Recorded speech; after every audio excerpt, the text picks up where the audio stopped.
Okay, hello world. So my name is Allie Jones and I'm Executive Director of Teachers to Teachers Global. Our mission is to build quality math education programs through collaborative partnerships that drive greater social justice. Thank you for joining us today for our third live chat on math for anti-racism. These conversations are important to me personally because I think math class is where we can build the emotional skill set needed to practice anti-racism in daily life. I'm passionate about quality math education because it's where we can build both the critical thinking skills and the courage needed to succeed and not give up when things get hard. Great math teachers create spaces where their students can see multiple ways of solving the same problem and experience the benefits of collaboration firsthand. They recognize their students as full people and build environments that respond to their unique needs. As we become an increasingly connected global community, I think the topic of culturally responsive pedagogy and mathematics education is particularly important. I'd like to introduce Dr. Shelly M. Jones, who is a professor of mathematics education at Central Connecticut State University, as well as president-elect of the Benjamin Banneker Association, a national organization that advocates for excellence in teaching and learning for African American children. With over 25 years experience as an educator, her courses in mathematics content, curriculum, and methods are offered to pre-service and practicing teachers. Her interest in equity issues led her most recently to write and publish a children's activity book, Women Who Count, honoring African American women mathematicians, highlighting the important contributions of 29 African American women in mathematics. Dr. Jones has made 3 trips to the field with T2T Global to work with math teachers in vulnerable communities in Ecuador. She has led a study abroad trip to teach in Ghana and with a group of pre-service teachers from CCSU and community members from Connecticut and New York. Dr. Jones's Math for Anti-Racism stance centers on teaching culturally relevant mathematics, as well as her recent work on NCSM's position paper on detracking mathematics. So, Shelly, just want to mention too, that's, I think, your book cover behind you. It So is. thank you so much for joining us today. And before we jump into questions, I just wanted to give you space to share anything. We're just so excited to have you. Well, thank you so much. First, Allie, I thank you. I thank Chad and Jenny. You all know I love Teachers to Teacher. Like you said, I've been on several trips with you. And I just think it's a wonderful idea what you all do, professional development in math and science. But in all that you do, you make sure to keep the local culture and community involved. You're working with the people in the community. You're not going there to tell them, oh, this is the better way. Instead, you're looking at the cultural context and you're working with the teachers there and as well with the students. So we work with the teachers and the students in the different locations that we go. And I also wanted to say, Suhaila, I just wanted to make sure I said her name right. Thank you for Suhaila as well for helping out with all the tech. Yeah, great, awesome. That is a great place to start from because I think the idea of doing things with a community is so important. And we think about that a lot in the classroom, right? So this first question that we have is, why do the cultural backgrounds of students matter in math class? The way that I kind of approach it is that in order to really achieve anything with anyone as a team, you have to understand what other people are bringing into the room and their lived experiences and their perspectives. And so that might shape how you communicate with each other. So what do you think about why the cultural backgrounds of students matter in math? Well, absolutely. I think the cultural backgrounds of students matter. Students come into our classrooms as whole people. Let's just think about it. When students are young, when they're little children, they mimic their parents, right? So they come in with a culture already. Students learn from what they see and what they do, right? And so in our math textbooks, in the context that we choose, if we only choose context from a white cultural background, the students don't see themselves in the math classroom. I have a colleague, Georgina Rivera, and she told a story about how she never saw herself or she never saw her culture represented in her schooling, right? K to 12. It wasn't until she was a graduate student and she is a math administrator in a school district. And she took a class and we talked about culturally relevant pedagogy. And she could not believe that she was just hearing about this for the first time. And she said to herself, wow, now I understand what I was missing back then as a student. In fact, she said that not only was her culture not represented, but when it was represented, it was in a negative way. And she said that she almost cowered down when she heard some of the things that were being said about her culture. I like to look at it from a window and a mirror perspective, mirrors and windows, right? A mirror is, we want some of the context, we want some of the information that's being learned, actually that's going back and forth, because we don't want it to just be from the teacher to the student, but that's being discussed in the classroom. We want students to see themselves in some of that, right? Some of the context, some of the culture, we want them to see themselves. That's the mirror. Whereas with the window, yes, sure, we want them to learn some historical perspectives of math. We want them to learn about other cultures. But if they only see one culture, or they mostly see that one dominant culture, they're going to think, well, this is the right way, and this is the other way. So they become others. And so that's why culture is so important in the mathematics classrooms. It's important in every classroom, but the reason why we talk about it in the math classroom right now is because math is one of those subjects that we've learned or we have thought was neutral. We would say, oh, when kids come from Ecuador into our classrooms, oh, the math part will be easy because math is universal. And we learned that, well, no, not really, right? I don't know if it was last week, but Dr. Arthur Powell talked about how the number 2 means 2 because we've learned English and we understand that 2 means these 2 things. Or if I have a cell phone and a water bottle. So that abstract concept about 2 is because we've learned that 2 means these things, right? It could be called something else in a different culture. It could be something else if we're talking about a different base. And so math is so cultural. I mean, it really blows my mind the more and more I learn about it, because we're lifelong learners. And so that's how and why I think math is important. Culture is important in the math classroom. Mm-hmm. I reflect a lot on an experience I had at one point a few years ago when I was working in Guatemala. And right when I first got there, my team, I was looking at some papers that my team had been working on, and none of the numbers were squaring for me. Like the just didn't make sense. Mm-hmm. And so when I went and had a conversation with them, I realized that the 7 and the 1, right, like are written differently in Guatemala than they are in the United States. And so I had been looking at a representation of a 1 and thinking it was a 7. And so a lot of assumptions could potentially be made in that moment if you don't take the time to have that conversation, or you haven't had the exposure to that kind of cultural awareness and knowledge that even something as little as that can really shift the dynamics and power dynamics in relationships. Yeah, and I think also by having that mirror view, students are able to develop a positive math identity. Because just think about it, if you never see yourself in the mathematics, most of the times you're feeling like, oh, well, I'm not really a math person. I don't really see myself. And that's why representation matters. So we have representation in mathematics.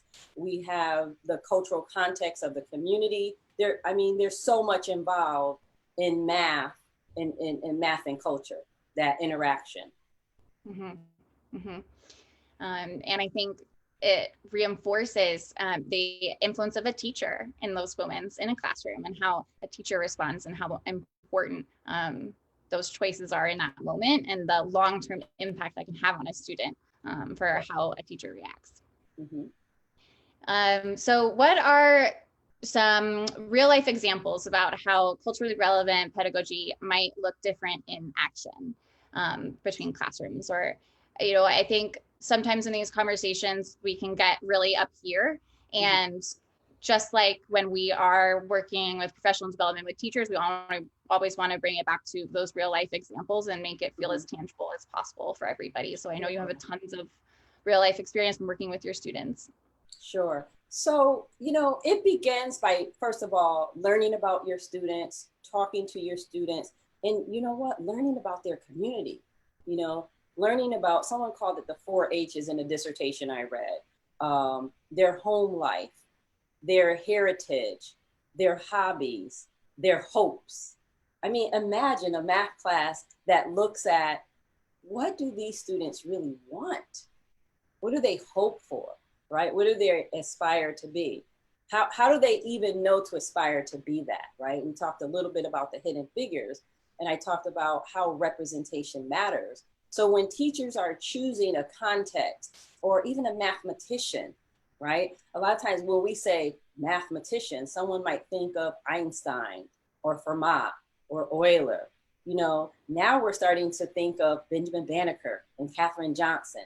So representation matters. I was watching TV this morning, and on the Today Show, they had 3 students. I don't know the ages, maybe between age 10 and 13. And they were authors and bloggers and entrepreneurs at that age. And I can't believe the wisdom that came out of these young students. One said, the reason why I wrote this book is because I didn't see myself in any of the books I read. That was a young African-American girl. And then an African-American boy said, I feel empowered when I see the main character that looks like me. And so he wrote a book with himself as the main character. And so that's how we bring students in to the mathematics classroom. Now, in terms of just examples, there are actually many examples out there. For instance, if you look at some of the literature in culturally relevant and culturally responsive math, what you'll see is someone like Turner and Font Strawhorn. They actually ask the students, what are some issues that concern you or that you're interested in, either about your school or your community? And the students had some time, and it was time well spent, to just talk about some things that they wanted to know more about or wanted to learn more about, or maybe it was an issue, right? Maybe a social justice issue. And maybe the students didn't use those words, social justice, but what came out of it was overcrowding of their school. And so they were in a school building where one floor was their school and another floor was another school. And they noticed that the other school didn't have overcrowding. And so when they were able to give the students, the teacher and the researcher chose overcrowding out of all of the other topics, because the overcrowding of the school got at one of the math standards for their grade level, and it was area and perimeter. So they were able to use a context that came from the students, but still cover the content, right? And so one student they talked about, they named her Angel in the paper. She was very excited. And although she didn't hate math, she says, oh, math's okay. It's not my best subject. I prefer, reading and writing poetry. She says, but math is just not my thing. I don't hate it, but it's not my thing. But Angel ended up being one of the students that led one of the groups, because she says whenever she went to the girls' bathroom, she could never get there, do what she needed to do, and get back to class on time. So she wanted to find out, the spacing in the bathroom. And so they went into the bathroom and they measured the area and perimeter, and they looked at some things there. So the teachers were able to still cover the content, which is what most teachers feel pressured to do, but at the same time, something that a student that isn't normally really actively engaged was actively engaged. So that's just a really small example. And there's examples of even all the way to from pre-K up. So a lot of times people think, oh, culturally relevant, we can't do that with kindergarten students. And in fact, they did. They talked about Rosa Parks, and they did a little reenactment. It was Chow and Jones. They did a reenactment, and the kids got on the bus, and then they asked some kids to get off. And then when the kids got off, they had to give them their penny back. And they were counting as they got on, they put the penny in the bank. As they got off, they took their penny back. And so they were counting up and counting back. And it was really a simple thing for pre-K, but it still got at some historical references that even young children might have heard about Rosa Parks. Well, who is she? What did she do? And so even at that age, they were learning about Rosa Parks and learning about getting on the bus and getting off the bus. Something at their grade level, but at the same time, a social justice issue. Mm-hmm. So those are just some examples. Those are great examples. And I think one of the things that stands out to me in those examples is like the connection between class and real life, right? Is that they're, at least in my experience in school, I remember there being a little bit too much of a disconnect, and there was always stuff going on in the news, and we would talk about stuff at the dinner table, but that's the stuff I wanted to talk about in class and dig into a discussion with. And I think that's the opportunity that we have in math class now, is to bring more of the real world into the classroom, to be able to understand more of the real world with the tools that we can build in class. That's a great way to start, asking students, what did you talk about at the dinner table? I worked with middle school students this summer, and part of the program was, we ordered materials for them. So I ordered cameras. I can't remember what you call them, but the cameras where you take the picture and it comes right out into something. But anyway, so I know they have phones, but I wanted something different. And so I asked them, go into your community and take 2 to 3 pictures and bring them back. But you have to take pictures that show math. Where's the math in your community? And students brought back some interesting things. Some of the things are things that we would just ordinarily think about, but as a teacher, you can bump up that level of math. We had a student that took a picture of her fireplace and showed the patterns of the bricks, and we could talk about tessellations. We had a student that said, this is the biggest tree in my neighborhood and there's a swing on it. So we talked about pendulums. You can talk about the growth of tree. You can talk about indirect measurement. You're not going to climb the tree to measurement, but you can measure the shadow, then measure your shadow and use a proportion to figure out the height of the tree. And so there's these great things that you can do with math right in the students' communities. And it comes right from them. Aiden talked about his grandfather's garden and took a picture of it. And it was beautiful. It was like the rows and the columns were beautiful. And we talked about multiplication using arrays, and you can talk about the distributive property. So there's a lot of things that you can get just from the students. Usually the math that they tell you is usually a very basic level, but then you can heighten that level. Romesa talked about the patterns in her couch. And I said, wow, those are Islamic patterns, because she, showed the picture. And she had earlier talked about she was a Muslim, and how one of the words we had them choose hashtags. What's a hashtag that would represent you? And she said something like honor or something like that. And just from those small things, I'm able to surmise, okay, these are Islamic tessellations. Let's talk about that. And all of a sudden, she realizes that there's this word for this couch pattern that she's been sitting on. So those are some other examples. Yeah, and it's an opportunity to celebrate it, right? And to create a moment where you're celebrating that part of culture with other students in the classroom as well. And yeah, acknowledging and seeing everybody for their full person. Absolutely. In the chat, when Ramesa said she was a Muslim, in the chat, someone else like, I'm a Muslim. And it was just like an instant connection for them. And it was just really endearing. And we just learn so much when we give them a chance to talk. And I know teachers do this already, but a lot of times they're not doing it in math. They're doing it in other places in the curriculum, but we need to connect it to math. I think that's where the thing I want to make clear is, I'm not saying that teachers don't already do some of these things. They don't already learn about their students, but a lot of teachers are not connecting it to math yet because they didn't know they needed to. You know, they thought, well, math is math. I have this curriculum, I'm going to use it.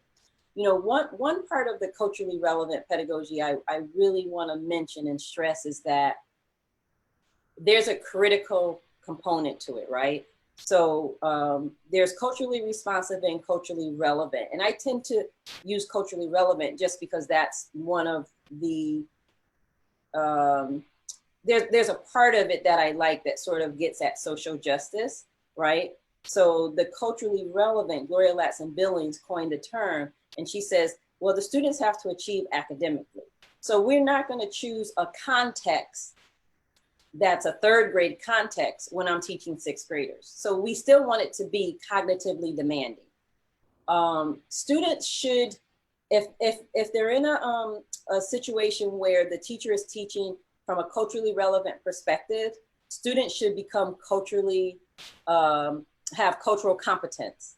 They should be learning about themselves. A lot of students don't even know about themselves and their own cultures. They don't know they have a culture, and they should learn about others. But last but not least, they should be ready to critique the social order because they already know some things are not fair. They don't know why. They don't know what they can do about it. And some teachers are afraid that, well, if I'm teaching elementary, isn't that too heavy? No. Don't you think if kids are experiencing heavy in their neighborhoods and at home, why can't we, they're going to experience the heavy, but we're going to help them to see that there are some things that you can do about it. There's some people who you can write. You can write to your the politicians or your councils in your towns.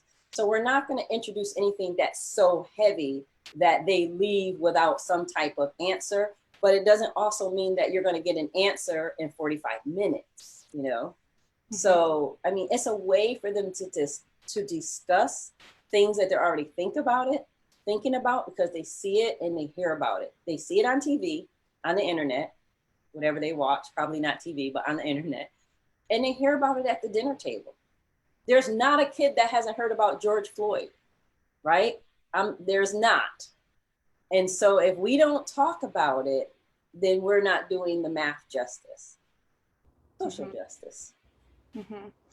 Wouldn't that be an amazing skill set to have in a generation of students, right? The ability to acknowledge that something is going to be hard and we can still dig into it and explore it and wrestle with it and still acknowledge it, that it's really hard, but that we're all doing it together and that by doing it together, we can achieve it. I think, go ahead. No, go ahead. I ruminate on that idea a lot because the world feels very hard right now for all of us, especially in light of COVID. And I think that the ability to confront our failures and to acknowledge them and talk about them and explore solutions with other people is what can really change the world. And so that's a big part of math class, right? Like that skill is, I think, what we can build in students in that space. And it does take a village, right? Like parents, administrators, teachers, mm-hmm. we all have a role in it. But that experience in the classroom is such a special opportunity for kids to develop that mm-hmm. that knowledge, that feel it for themselves. Sure. and sure. Yeah, and I think as teachers, as educators, we just have to talk with each other. We just have to ask about others' experiences. We're not going to know it all. Like I'm still learning this last month or two, I've gone to so many webinars, but they've been wonderful because it's an opportunity for me to learn because I don't know a lot. I was looking at, someone posted on Facebook a map. I don't know if it was a census map, but it was a map of the languages in the United States that are commonly spoken at home. So besides English and Spanish. So they say, okay, those two languages we know. What other languages are spoken at home? And, you know, I was just surprised at some of the languages. They had Somali, I think that was in Minnesota. And then they had Arabic. That was in, I think, Michigan. And then they had Vietnamese in Texas. In Connecticut, they have Portuguese. And I know a lot of Portuguese people, but I would not have thought that Portuguese would be the third. They have English, Spanish, and then Portuguese. And the administrator that I was talking about that told her story is Portuguese. So I just thought, wow, so I need to learn more about the Portuguese culture. You know, my father, I remember talking about growing up with a lot of Portuguese people in Bridgeport, Connecticut, but I never really learned about the culture. You know, you have these silos and you kind of stay in your silos. And I think school and classrooms are a place where, especially these days, where that kids are learning from each other. I tell you, the kids are learning from each other. Like, even if the adults in the room aren't, the kids are. They know how to pronounce the names. They're not having trouble like we are. You know, they know how to pronounce the names. They know what kids like. They know what their families are like. And so I think that we just need to take the lead from them. Mm-hmm. Couldn't agree more. So what kinds of things might become possible for the world if all students had access to quality math education and could have this amazing experience in math class? Yeah. Well, you know, I talked a lot about the context of math, right? I talked about students knowing their history, right? Historical references, other mathematicians, representation matters, seeing that math is more diverse, right, than white males, right, than European males. So those are all things that we need to do. But I didn't talk much about the classroom culture because that's a big part of it, right? So in our classroom cultures, you know that there's always this one or two students that everyone knows, they're the smart kids in the math class. They're the go-tos. They're going to answer the questions first. So I really don't have to raise my hand because I know Shelly's going to answer that question. But what that helps students to learn is that math is fast, and it's not. Students need to learn that math, how do mathematicians work? It could take them hours, weeks, years to solve one math problem. Students need to know that. Students need to know that mathematicians make mistakes. Students need to know that there's more to math than just what you put on a worksheet, right? They need to know that their community is doing math every day. They need to know that when grandma makes her doilies, when my mom crochets or knits, she's doing math. In fact, my mother always calls me to tell me or texts me to tell me about the math that she's doing because I always point it out to her. And now when she listens to her YouTube videos about knitting or she's learning a new stitch, she's like, oh my goodness, look at all the math. And then she calls me to tell me about it. Marta Sybil, she's a mathematician and or a math educator. It's hard for me because I don't know, do people consider themselves math educators, mathematicians? I mean, I guess could all be mathematicians, and students need to know or even see themselves as doers of math and as mathematicians. So if we can accomplish that, that would be a great thing because we all know that when we talk to students, many students say, I'm not good at math or I'm not a math person. They would never say I'm not a good reader, you know, but there was a nurse, I had a poster presentation and she comes up to it and she says, oh, I'm not good at math. And I looked at her, I said, you better be good at math. You're a nurse. And she said, oh, no, not that. I was like, yes, that's math. Like, don't say you're not good at math. If you're an interior designer, you're good at math.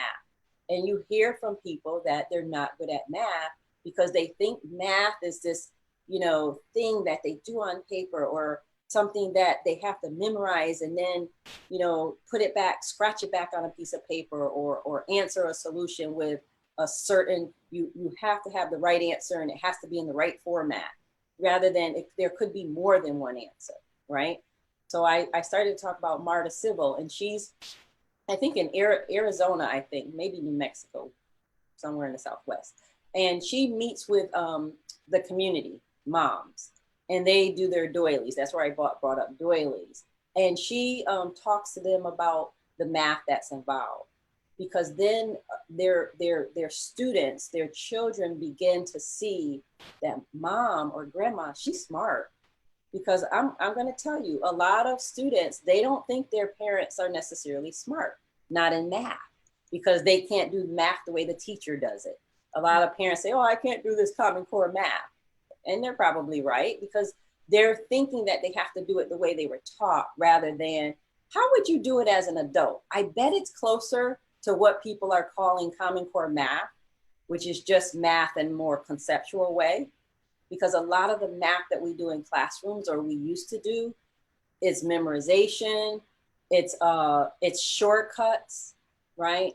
So, you know, we add 5 and 6 is 11. We put the 1 here and we carry the 1. No, that's not a 1, that's a 10. We made a 10 and then we had 1 left over. So let's say it that way, right? And so I think that for the for the world to be a better place, I think that we need to come to grips with math anxiety, math trauma. Their kids are traumatized.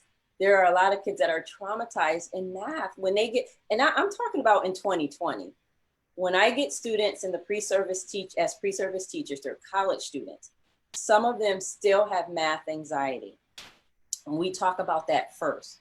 We don't get straight to the math, because if you can't break through that anxiety, you're not going to do the math. Mm-hmm. You need to find out what's their math history. What's your math story? I call it the math autobiography. And they write it, and they can always remember either a teacher that made them feel good or a teacher that didn't. A lot of times they don't remember what the math was, but they just knew, they remember how they felt. Maya Angelou. You remember how someone makes you feel. And so if we can start with the kid and looking at that student as a person, as a whole person, that is good at something, right? They might not be good at the math in front of them, but they're good at something. I had a student in 8th grade, Larry, and I didn't know it, but he was an artist. I just knew that he sat in the back of the room. And I kind of like had a little thing with Larry, like, why, you know, what's wrong with my math lesson?